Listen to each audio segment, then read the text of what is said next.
AgriChallenge,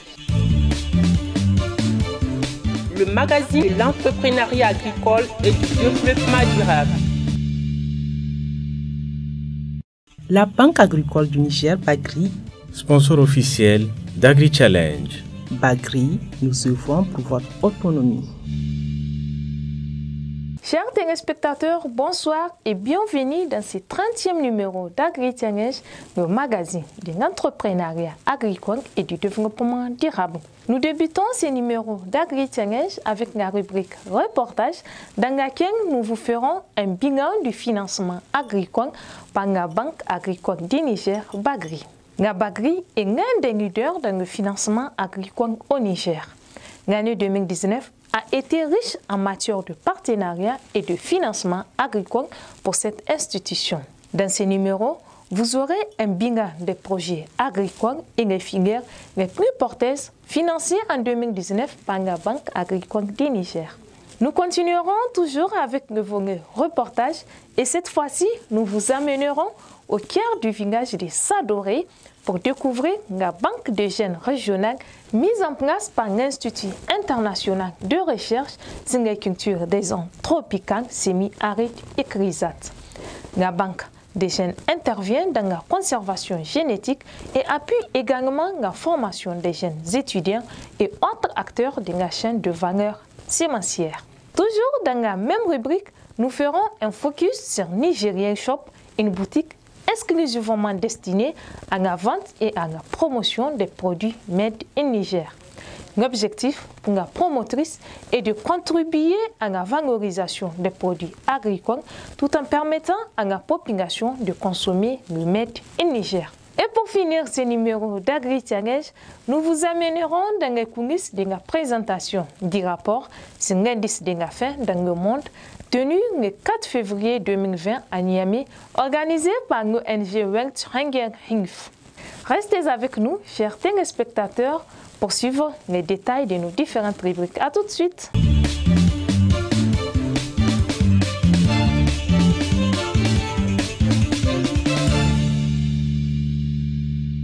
Créée en février 2011, la Banque agricole du Niger, Bagri, est devenue aujourd'hui l'un des leaders de financement agricole au Niger. Pour la Banque agricole du Niger, l'année 2019 a été riche en matière de financement agricole, surtout avec le fonds à coût partagé. Beaucoup de producteurs ont pu bénéficier de ce financement. L'année 2019 a été assez fructueuse en termes de volume d'activité, en termes de nombre de personnes touchées, en tout cas au niveau du secteur agricole.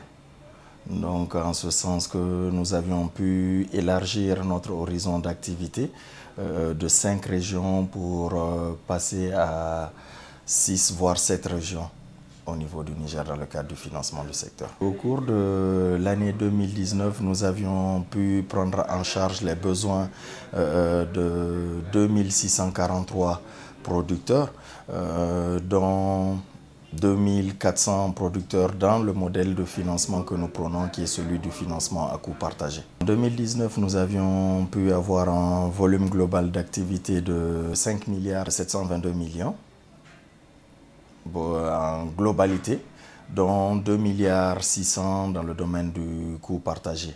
À savoir que nous appuyons aussi effectivement d'autres structures qui sont dans le domaine du financement, surtout le maillon de la transformation, de la commercialisation et celui de la conservation aussi.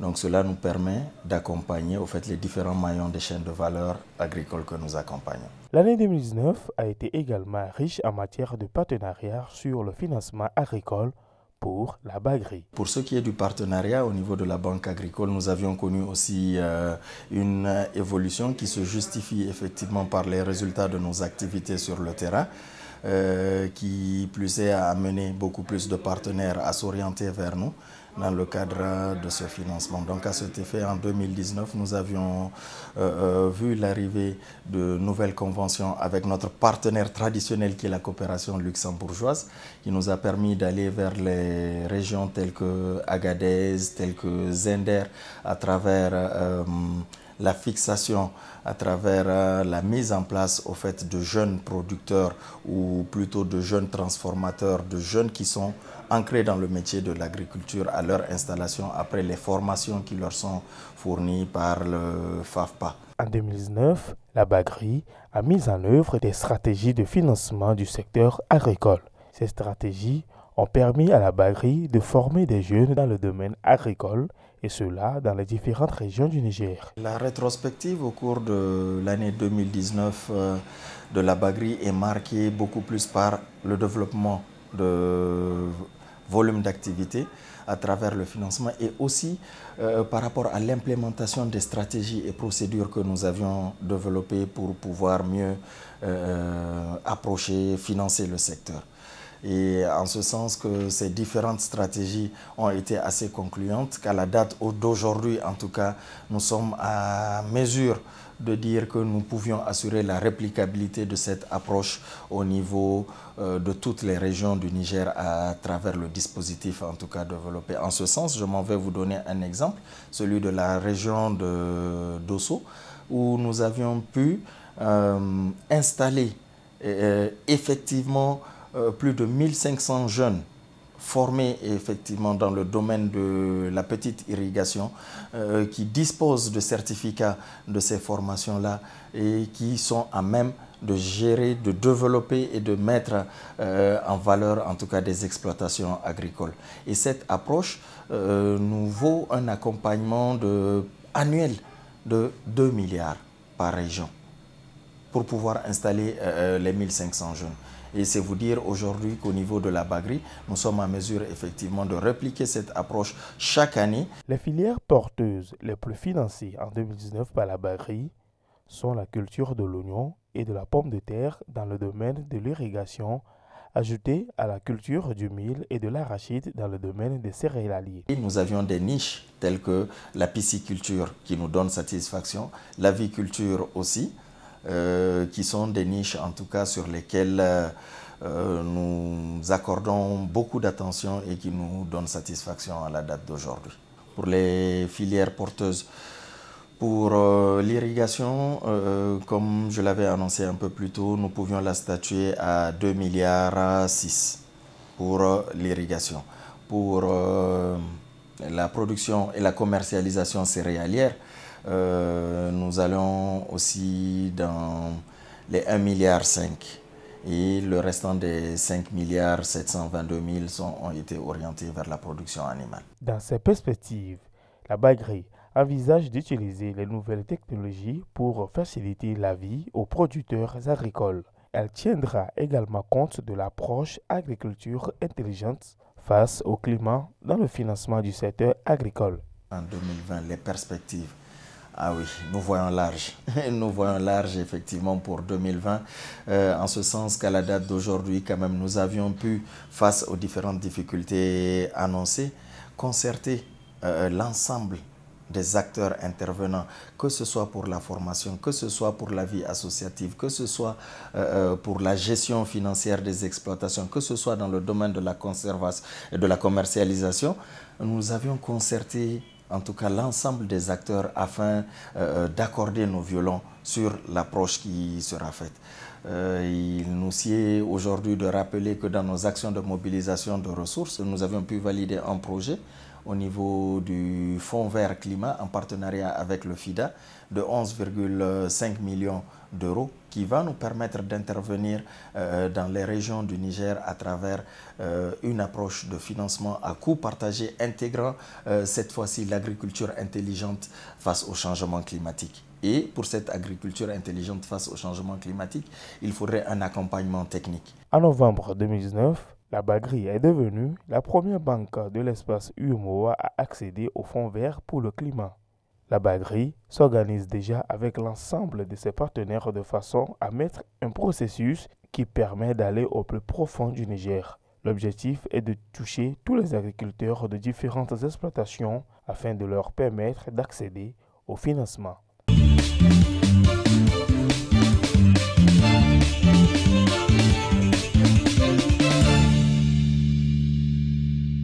Implanté au cœur de Sadoré, village situé à une quarantaine de kilomètres de Niamey, la Banque régionale de Gênes de l'Institut international de recherche sur les cultures des zones tropicales semi-arides, ICRISAT, est créée en 1991. Elle a pour objectif de sauvegarder la biodiversité qui existe dans la région ouest africaine. Pendant 28 ans, la Banque a servi les systèmes nationaux de recherche agricole en Afrique de l'Ouest et du Centre en facilitant l'accès à la diversité des germoplasmes et la conservation de leurs collections sous forme de duplicata. Conserve la biodiversité qui existe dans la sous-région, mais aussi des autres pays qui nous ont envoyé des accessions. Elle a aussi un autre objectif, disons, la Banque de Gênes globale est au siège de l'Inde. Donc, pour pouvoir servir les partenaires de l'Afrique, donc une partie du matériel, notamment originaire de l'Afrique de l'Ouest, ont été envoyés pour être conservés dans cette banque de gènes.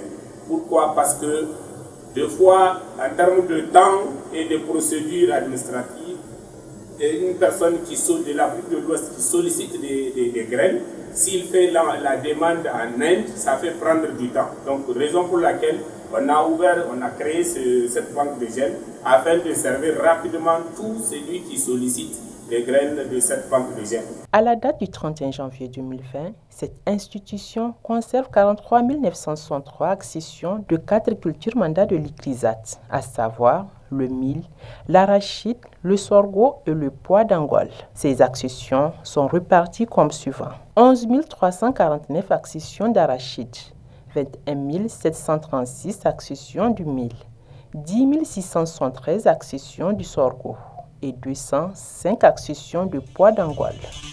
Agri-Challenge. Toutes ces accessions sont stockées dans une chambre froide de conservation ultra sécurisée. La banque de gènes de l'ICRISAT Sadoré Niger et a les 3 chambres de conservation qui sont les standards pour toutes les banques de gènes, à savoir la conservation à court terme, la conservation à moyen terme et la conservation à long terme.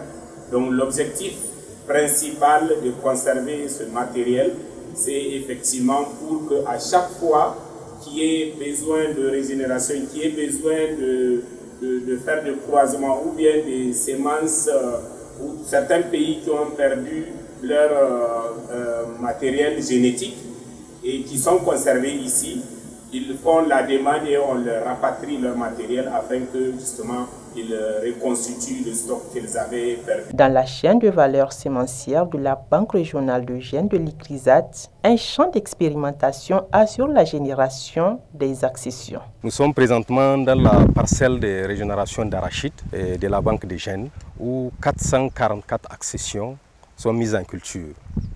Et au niveau de chaque accession, on a fait une ligne de 6 mètres.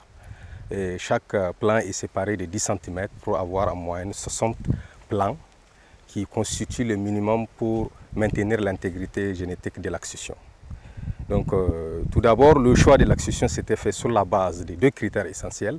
D'abord, les accessions qui ont un faible taux de germination, on les ramène au champ pour renouveler les graines qui sont dedans et avoir des semences de meilleure qualité du point de vue viabilité. Et ensuite, les accessions qui ont été distribuées, dont on a très peu de quantité, on a jugé utile de les ramener au champ pour avoir suffisamment de quantité pour distribuer plus tard. Ici, nous sommes au niveau de la parcelle de régénération 2000. Nous avons un total de 282 accessions 2000 qui sont régénérées principalement dues à une faible viabilité ou bien à une diminution de leur poids due au fait de la distribution. Donc, lorsque les accessions sont mises en régénération au niveau du champ, une fois atteint le stade d'épuisement, chaque accession elle est couverte avec des enveloppes. Ceci est fait afin d'éviter les contaminations par d'autres accessions, afin de garder l'intégrité génétique de ces différentes accessions. Nous sommes ici donc, dans une parcelle donc, de régénération de sorgho. Nous avons donc au total 152 accessions qu'on est en train de régénérer. Chaque accession, on a une ligne donc, de 9 mètres au niveau donc, pour chaque accession. Et sur chaque ligne, on a 90 plants. Après la récolte, les semences sont envoyées au laboratoire. À ce niveau, chaque graine suit une série de tests avant de les transférer à la chambre froide de conservation. Les semences, d'habitude, quand elles viennent ici, elles sont déjà nettoyées. On commence directement les séries de tests à faire ici. On commence par le taux d'humidité. On a une étuve qui est là, là où on vérifie d'abord si le taux de séchage est bon, adéquat pour la conservation dans les chambres de conservation. Et là aussi, il y a plusieurs paramètres en fonction de la culture. Donc, on prend l'échantillon, on fait un premier poids frais. Après, en fonction de la nature des graines, s'il s'agit du sorgho, par exemple de l'arachide et du pigeon pea, puisqu'on a 4 cultures mandat, on passe par un broyage d'abord. Donc maintenant, après le séchage, on fait un poids sec. Maintenant, le taux d'humidité, c'est la différence de deux poids-là qui nous donne l'idée du taux d'humidité. Maintenant, quand le taux d'humidité est bon, on passe au test de germination. C'est ce qu'elles sont en train de faire. Maintenant, après, ça dépend aussi de la culture. Il y a d'autres, c'est après 4 jours, il y a d'autres, c'est après 7 jours. On fait la lecture pour voir combien ont germé, combien n'ont pas germé. Maintenant, quand tout est bon, on passe au transfert. Donc, on fait les tests pour savoir si ça atteint les normes qu'on recherche. À la fin des tests, dès que le taux est adéquat, on transfère. Quand ça n'atteint pas les 85%, on ramène ça au champ pour régénérer. Donc, c'est pour assurer la bonne viabilité des graines. À travers ces activités de conservation génétique, la Banque régionale de gènes de l'ICRISAT Niger appuie la formation des étudiants et autres acteurs de la chaîne de valeur semencière. Cette banque continue de mettre à la disposition des instituts de recherche, des entreprises privées et des producteurs individuels des semences de qualité. La Banque de gènes, elle est là à la disposition de ceux qui sont intéressés à avoir n'importe quelle semence, et c'est gratuitement que nous délivrons, nous donnons les accessions, les graines à tous celui qui a la société, qu'il soit au Niger ou en dehors du Niger. Donc je voudrais insister sur cet aspect que tout celui qui est intéressé par n'importe quelle accession que nous avons, il suffit de formuler la demande, nous allons le servir là où il est afin que ça soit utile. Parce qu'on dit conserver le matériel génétique, c'est bon, mais l'utiliser, c'est encore mieux. Donc nous sommes réellement très contents si nous fournissons des semences à nos partenaires et qu'ils les utilisent dans leur activité de transformation ou de croisement pour effectivement augmenter la production agricole. Ainsi, l'utilisation de la diversité phytogénétique est nécessaire à l'approvisionnement adéquat et stable des divers aliments d'origine végétale, mais également à l'amélioration de leur qualité nutritionnelle.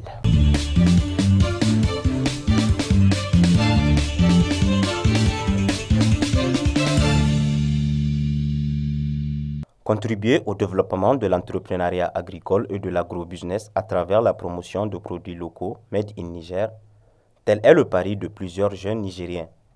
Ces derniers s'investissent dans la transformation de produits agroalimentaires. Au Niger, l'offre de produits locaux transformés est insuffisante, ce qui incite les consommateurs à s'orienter vers les produits importés. D'où cette prise de conscience que le Niger de demain commence par cette jeunesse.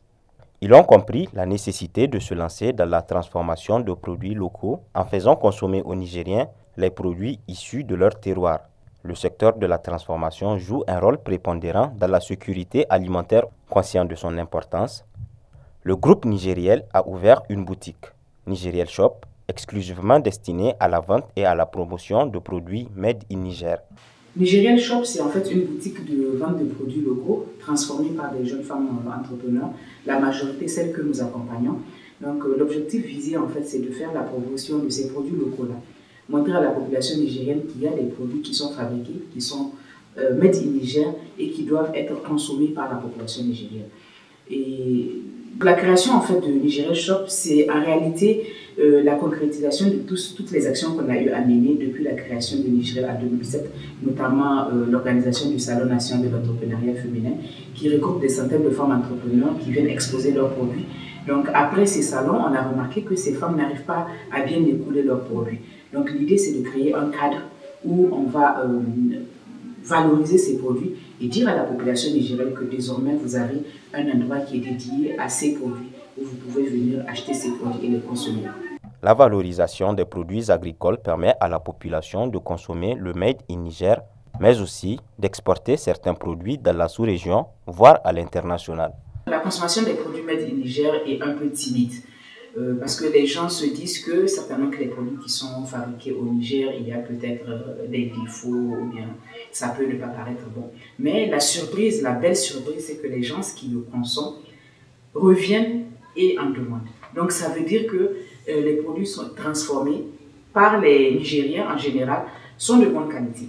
Et les gens qui le consomment aussi en témoignent. Donc c'est quelque chose qui commence à venir. Nous, notre but, c'est vraiment de faire un grand tapage, une grande promotion de la consommation des produits locaux. Ça commence à venir parce qu'on a de plus en plus de clients.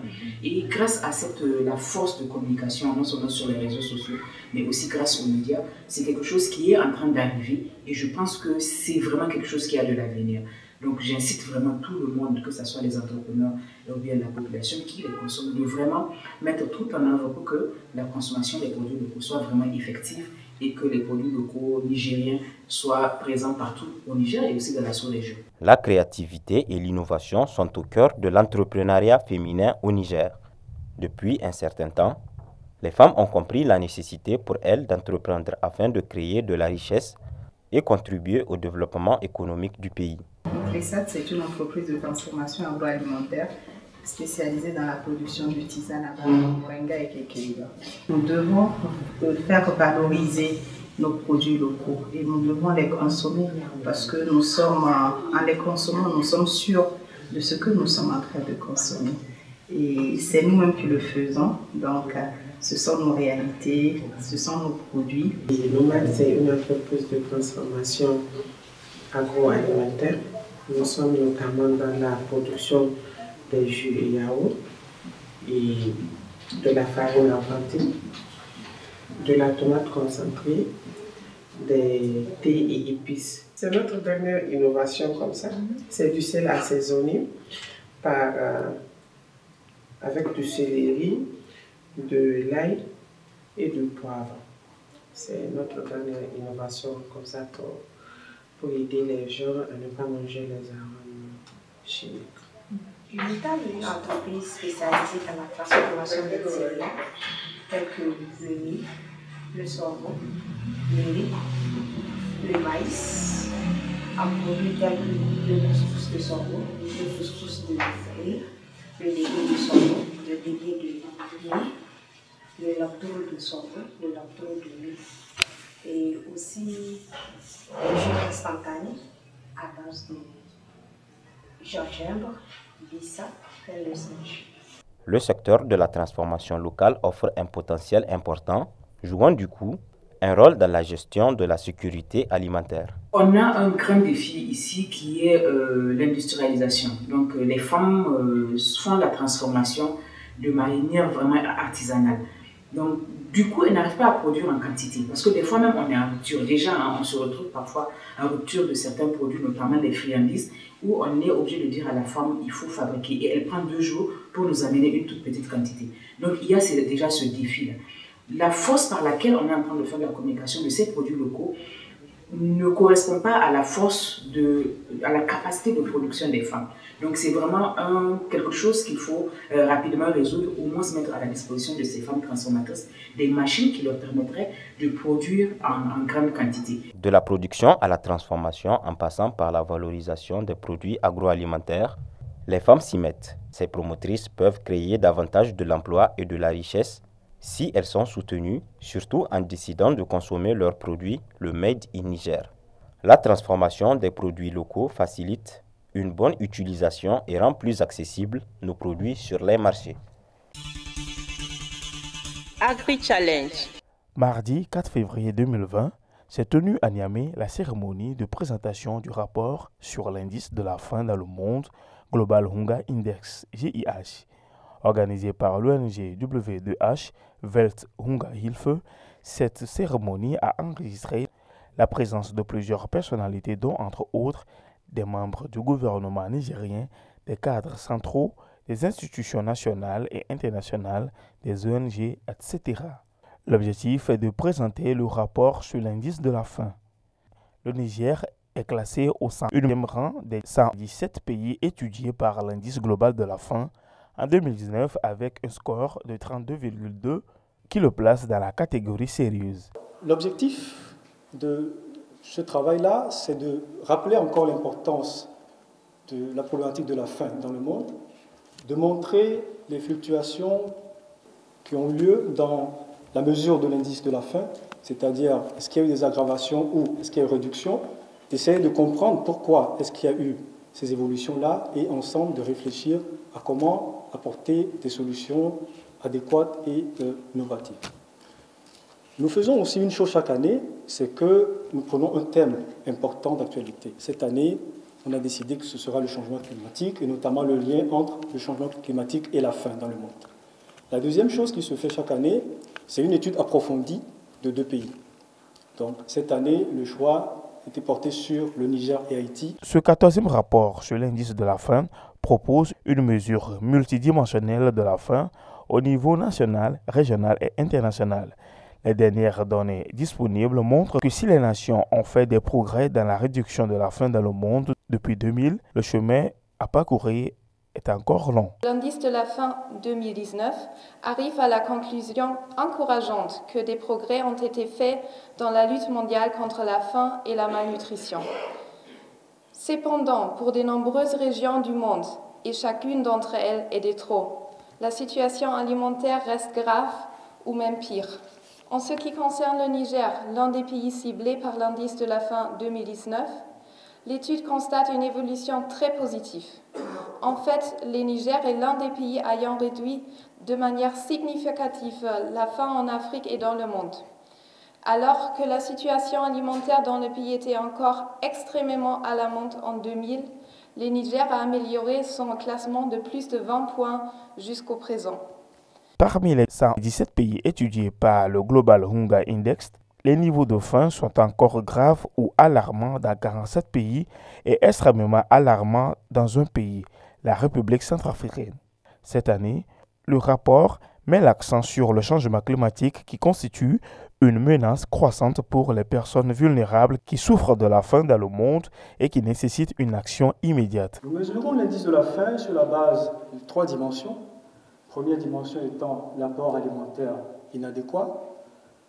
La deuxième dimension, c'est la mortalité infantile. Et puis, la troisième dimension, c'est la dénutrition infantile. Et pour mesurer ces 3 dimensions, nous prenons 4 indicateurs. Le premier, c'est la sous-alimentation.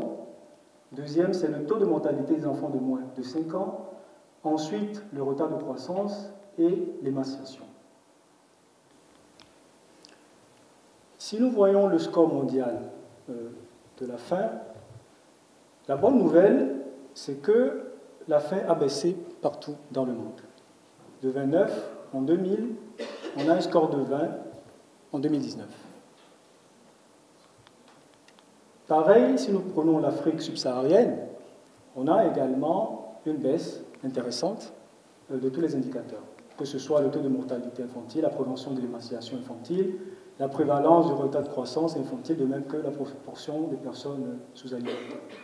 Au regard des progrès accomplis à l'échelle mondiale dans la réduction de la faim et de la dénutrition depuis près de 20 ans, on peut penser raisonnablement que le monde peut progresser et continuera à progresser dans la lutte contre l'élimination de ces fléaux.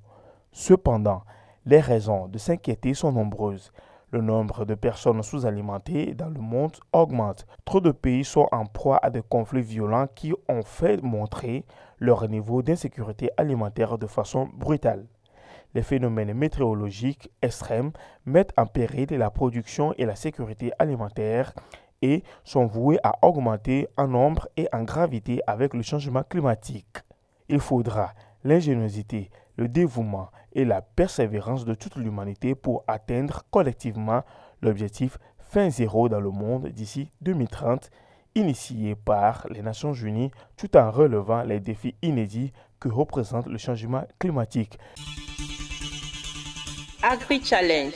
Chers téléspectateurs, j'espère que vous avez très bien apprécié ce 30e numéro d'Agri-Challenge sur votre télévision Africable. Contactez-nous sur les adresses qui s'affichent sur vos écrans pour tout renseignement.